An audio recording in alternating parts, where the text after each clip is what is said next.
نحمده ونصلي على رسوله الكريم اما بعد. حضرات قائدین، آج کے اس عظیم الشان پروگرام کے انعقاد پر مخدوم محترم حضرت مولانا قاضی عبدالرشید صاحب، برادر مکرم مفتی اویس عزیز صاحب، حافظ مقصود صاحب، حافظ شہزاد صاحب، مولانا تنویر صاحب کو خراج تحسین پیش کرتا ہوں. 4 منٹ میں 4 باتیں عرض کرنا چاہوں گا. اللہ رب العزت کوئی مقصد اور کام کی باتیں کہنے کی توفیق عطا فرمائے. آپ حضرات پورے ملک میں نکلے ہیں اس واقعے کے رد عمل میں جس میں ایک بدبخت نے بازاری زبان استعمال کرتے ہوئے حضرت صدیق اکبر رضی اللہ عنہ کی شان میں گستاخی کی. پہلی بات تو یہ عرض کرنا چاہوں گا کہ پورے ملک کے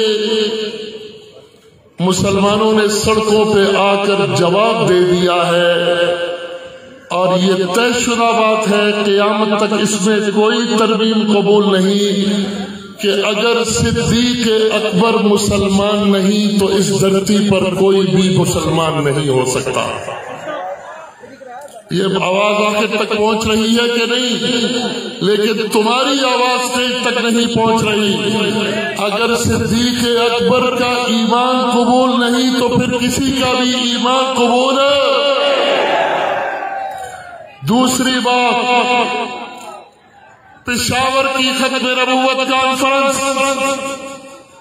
کراچی کی 3 روزہ عظمت صحابہ ریلیاں، آج کی چترال کی ختم نبوت کانفرنس، اسلام آباد کی سڑکوں پر فضل رمضان توحید کا تحت نظر اجتماع، آئندہ ہفتے میں لاہور اور ملتان اور پورے ملک میں یہ ختم نہ ہونے والا سلسلہ اس ملک کے حکمرانوں کو بتا رہا ہے کہ یہ ملک اسلام کے نام پر بنا اور یہ مسلمانوں کا ملک رہے گا انشاءاللہ.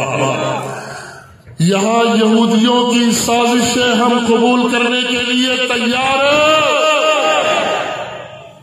تیسری بات سن لو، آج حکومت یہ کہنا چاہتی ہے کہ یہ مذہبی مسئلہ ہے، مذہبی طبقات اس میں لڑتے رہے، ہم مزے سے حکومت کریں گے. میں بزرگوں کی خدمت میں باحترام عرض کروں گا، یہ مذہبی نہیں سیاسی مسئلہ ہے. صدیق اکبر کی توہین کس نے کی؟ ذرا نام بولو. آواز نہیں آ رہی، نام بولو. اس پر پابندی تھی، وہ پابندی کس نے ہٹوائی؟ نام بولو. آواز نہیں آ رہی، ڈرتے ہو تم لوگ. کیا نام ہے اس کا؟ وہ سیاسی آدمی ہے یا مذہبی ہے؟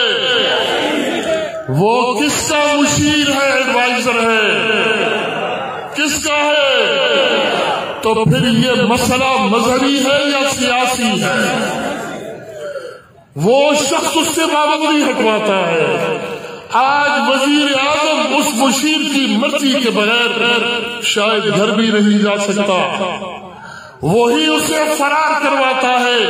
اس مشیر کا بیس کیمپ بھی لندن میں اور یہ گستاخ بھی لندن میں.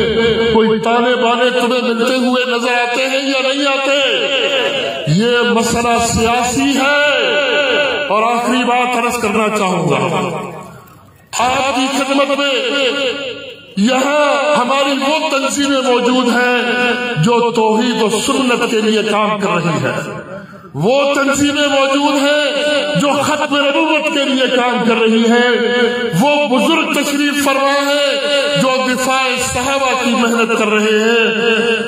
یاد رکھیے گا، ہمیں ہلکی سی بدعت کو شرک ہم سمجھتے ہیں، لیکن ایک شرک پاک پتن کے مزار میں بھی ہوا تھا، یاد ہے کہ نہیں ہے؟ وہاں بھی یہ قبر کو کھلے عام سجدہ ہوا تھا۔ آج ہم دفاع صحابہ کی محنت کرتے ہیں تو آپ کے وزیر اعظم نے صحابہ کرام کو لٹیرا بھی کہا تھا، بزدل بھی کہا تھا۔ وہاں بھی ہمارا پھر یہی موقف ہونا چاہیے۔ میرے بھائیوں، اپنے قول و فعل سے تضاد دور کر دو۔ آپ محنت کرتے ہیں اس ملک میں دین کے نفاذ کی، لیکن پھر ایسا ہوتا ہے کہ 5 سال بعد ووٹ ان کو دیتے ہو جو تمہارے دین کی جڑوں کو کھوکھلا کرتے ہیں، جو کل FATF کا بل پاس کر رہے تھے، کیا تمہارے ووٹوں سے وہ بن کر اسمبلی میں نہیں گئے؟ آج وہ تمہاری زبانوں پر، خطیبوں پر پابندیاں لگا رہے ہیں، اوقاف پر پابندیاں لگا رہے ہیں۔ پھر تمہیں کیوں یاد نہیں آتا کہ جس کی زندگی صحابہ سے دور تک کوئی اس کا پرتو نظر نہیں آتا، میں اس کی حکومت کو دوام کیوں دوں؟